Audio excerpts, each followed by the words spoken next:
Hi viewers, welcome to செட்டஸ்க் YouTube channel. இந்த video மூலமா இபிஎஃப்ஓ தரப்புலேருந்து வந்திருக்கிற டிஜிட்டல் டிரான்சாக்ஷன்ஸில் ரொம்ப முக்கியமான அப்டேட்ஸ் எல்லாமே என்ன அப்படிங்கிறத பார்க்கலாங்க. கடைசி வரைக்கும் இந்த வீடியோவை ஸ்கிப் பண்ணாமல் பாருங்கள். வாங்க வீடியோக்குள்ளே போகலாம்.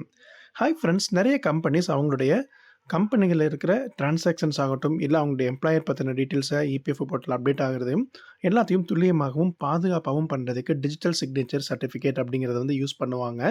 இந்த வீடியோவில் இந்த டிஎஸ்சி அப்படின்னா என்ன, யாரெல்லாம் பயன்படுத்தலாம், என்னென்ன சேவைகளுக்கு இது பயன்படுத்தப்படுது அப்படிங்கிற விவரங்களை தெளிவாக பார்க்கலாம். ஃபஸ்ட்டு டிஎஸ்சி அப்படின்னா என்னென்னு நீங்கள் தெரிஞ்சுக்கோங்க. டிஎஸ்சி அப்படின்னா டிஜிட்டல் சிக்னேச்சர் சர்டிஃபிகேட் அப்படிங்கிறது இருக்குங்க. உங்களுடைய ஆன்லைன் சிக்னேச்சர் தாங்க. நீங்கள் மேக்ஸிமம் கவர்மெண்ட் சர்டிஃபிகேட்ஸ்லாம் நீங்கள் ஆன்லைனில் அப்ளை பண்ணும்போது அப்ரூவ் ஆகி வரது எல்லாமே இந்த டிஜிட்டல் சைன் மூலமாக தான் வரும். இது ரொம்பவுமே சேஃபான மற்றும் கவர்மெண்ட் அப்ரூவ்டு வந்து ஒரு அடையாளத்தை வந்து உங்களுக்கு வழங்கிட்டு இருக்குங்க. உங்களுக்கு இந்த கையொப்பத்தை வந்து பார்த்தீங்கன்னா ஸ்கேன் பண்ணி அனுப்புறது இல்லை. இது டிஜிட்டலாக வந்து பார்த்தீங்கன்னா கிரிப்டோகிராஃபிக் மெத்தடில் உங்களுடைய சைன் வந்து ஆட்டோமேட்டிக்காக அதில் அப்டேட் ஆகிக்கும். மெயினாக இந்த இபிஎஃப்ஓவில் எதுக்காக டிஎஸ்சி பயன்படுத்துகிறாங்க அப்படிங்கிறத நீங்கள் தெரிஞ்சு வச்சுக்கோங்க. இபிஎஃப் எம்ப்ளாயர் போர்ட்டலில் வந்து சில முக்கிய சேவைகளை நீங்கள் டிஎஸ்சி இருந்தால் மட்டும்தாங்க பண்ண முடியும். ஃபஸ்ட்டு ஒன் கேஒய்சி அப்டேட்டில் வந்து இது தேவைப்படும். பணியாளர்கள் யாரெல்லாம் வந்து உங்களுடைய ஆதார், பேன் எல்லா டீட்டெயில்ஸையும் அப்டேட் பண்ணுறாங்களோ அதை வந்து வெரிஃபிகேஷன் பண்ணிவிட்டு அதை அப்ரூவ் பண்ணுறதுக்கு டிஜிட்டல் சிக்னேச்சர்ஸ் தேவைப்படும். அடுத்தது ட்ரான்ஸ்ஃபர் கிளைம்ஸ் எல்லாம் வந்து பார்த்திங்கன்னா நிறையா கம்பெனிஸில் இப்போ வந்து எம்ப்ளாயீஸ் எல்லோரும் வந்து கிளைமுக்கு அப்ளை பண்ணுவாங்க.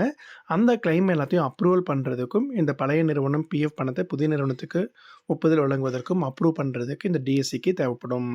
முக்கியமாக ஃபார்ம் 5A அப்படின்னு சொல்லுவாங்க. எஸ்டாப்ளிஷ்மெண்ட் டீட்டெயில் அப்டேட்ஸ் அப்படிங்கிறது தாங்க. நிறுவனத்துடைய மேலாளர், பங்குதாரர்கள் மற்றும் விவரங்களை வந்து புதுப்பிக்க இது எல்லாத்துக்குமே இந்த டிஎஸ்சிக்கு வந்து ரொம்பவுமே அவசியமாக தேவைப்பட்டுட்டு இருக்கு. அது மட்டும் இல்லாமல் இந்த டிஎஸ்சி எங்கே வாங்கலாம், எப்படி பயன்படுத்தலாம் அப்படிங்கிற நீங்கள் தெரிஞ்சு வச்சுக்கோங்க. இந்த டிஜிட்டல் சிக்னேச்சர் கம்பெனிஸ் மட்டும்தான் பயன்படுத்தணுமா, பப்ளிக்கு யூஸ் ஆகாதா அப்படின்னு கேட்டிங்கன்னா, நீங்கள் ஐடி ஃபைல் பண்ணுறீங்க, இல்லை ஆன்லைனில் எங்கேயா நீங்கள் டிரான்சாக்ஷன்ஸ் பண்ணுறீங்க, கவர்மெண்ட்டு ஏதாவது டெண்டர்ஸ்லாம் கொடுக்குறாங்கன்னா அந்த டெண்டர்ஸை நீங்கள் எடுக்கிறதுக்கு சைன் பண்ணுறது எல்லாமே ஆன்லைன் டெண்டர்ஸாக இருக்கும். இது எல்லாத்துக்குமே இந்த டிஜிட்டல் கீ வந்து தேவைப்படுங்க. இது மட்டும் இல்லாமல் உங்களுடைய ஆன்லைன் சைன் நீங்கள் எங்கெல்லாம் போடணும்னு நினைக்கிறீங்கனாலும் இந்த டிஎஸ்சி அப்படிங்கிறத பயன்படுத்தி பண்ணிக்கலாம். டிஎஸ்சி வாங்குவது நீங்கள் வந்து பார்த்தீங்க அப்படின்னா கவர்மெண்ட் சர்டிஃபைடு அத்தாரிட்டி யார்கிட்ட வேணாலும் வாங்கலாங்க. உதாரணமாக இந்த இமுத்ரா, சிஃபி, கேப்ரிகான், என்கோட் இந்த மாதிரி கம்பெனிஸ் எல்லாமே இருக்குது.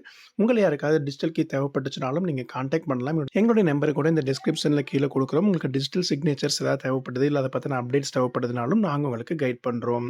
அது மட்டும் இல்லாமல் இந்த டிஎஸ்சி கீ வந்து நீங்கள் அப்ளை பண்ணீங்க அப்படின்னா வீடியோ வெரிஃபிகேஷன்ஸ் வரும். அந்த வீடியோ வெரிஃபிகேஷன் முடிச்சதுலேருந்து ஒரு 1/2 அன் ஹவர்க்குள்ளேயே உங்களுக்கு கீ அப்ரூவல் ஆகிடும். அதற்குன்னு சொல்லி பென்ட்ரைவ் மாதிரியே ஒரு யூஎஸ்பி டோக்கன் வந்து கொடுத்துருவாங்க. அதற்கான தனியான பாஸ்வேர்டும் கொடுத்துருவாங்க. இப்போ இந்த இபிஎஃப்ஓ போர்ட்டலில் எம்ப்ளாயர்ஸ் என்ன பண்ணுவாங்க அப்படின்னா அதை லாகின் பண்ணிவிட்டு ஒவ்வொரு கிளைம்ஸ் அப்ரூவ் பண்ணுறதாகட்டும், இல்லை வந்து ஏதாவது டிரான்சாக்ஷன்ஸ் நான் மேலே சொன்ன மாதிரி இருக்கிறத ஏதாவது பண்ணிவிட்டு அதை அப்ரூவ் பண்ணுறதுக்கு இந்த டிஜிட்டல் சிக்னேச்சர் இருந்தால் மட்டும்தாங்க பண்ண முடியும்.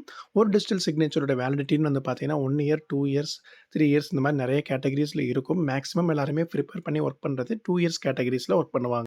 மெயினாக இந்த டிஜிட்டல் சிக்னேச்சர் மூலமாக ஒரு அட்வான்டேஜ் என்னென்னு பார்த்தீங்கன்னா டிஎஸ்சிக்கு பயன்படுத்துறதால உங்களுக்கு இந்த செக்யூரிட்டி வந்து பார்த்தீங்கன்னா ரொம்பவே வந்து அதிக லெவலில் இருக்குங்க. அது மட்டும் இல்லாமல் எந்த ஒரு இடையூறும் இல்லாமல் உங்களுடைய சர்டிஃபிகேட்ஸை நீங்கள் சைன் பண்ண முடியும். ரொம்பவே ஸ்பீடாகவும் அப்ரூவலும் பண்ணிக்கலாம். அப்டேட்ஸும் இன்ஸ்டண்ட்டாக பண்ணிக்கலாம். முக்கியமாக ஒரு வேலையில் டிரான்ஸ்பரன்சி இருக்குங்க. நீங்கள் எந்த டைமுக்கு சைன் பண்ணீங்கிற டேட் அண்ட் டைமோடு அதில் இருக்கும். அதை வேலிடேஷன் பண்ணி பார்த்தா அந்த கீ வந்து ஒரிஜினலாக எம்ப்ளாயர் தான் போட்டிருக்காங்களா இல்லையாங்கிற கூட நீங்கள் தெரிஞ்சுக்கலாம். அது மட்டும் இல்லாமல் இந்த டிஜிட்டல் முறையில் வந்து நீங்கள் வேறு ஏதாவது தெரிஞ்சுக்கணும்னு நினச்சிங்கனாலும் நம்ம சேனலில் டிஜிட்டல் கவர்மெண்ட் சர்வீசஸ் பற்றி ஆகட்டும், இல்லை இபிஎஃப்ஓ சம்மந்தமான சர்வீசஸ் ஆகட்டும், இல்லை உங்களுக்கு வேறு ஏதாவது கவர்மெண்ட் ஸ்கீம் சம்மந்தமான ஏதாவது டவுட்ஸ் இருக்குது அப்படின்னாலும் நீங்கள் கேள்விகள் கேட்கலாம். அதுக்கு நாங்கள் உங்களுக்கு கைட் பண்ணுறோம். இந்த வீடியோவை மறக்காமல் உங்கள் நண்பர்களுக்கும் ஷேர் பண்ணுங்கள். மீண்டும் அடுத்த பயனுள்ள வீடியோவில் சந்திக்கலாம்.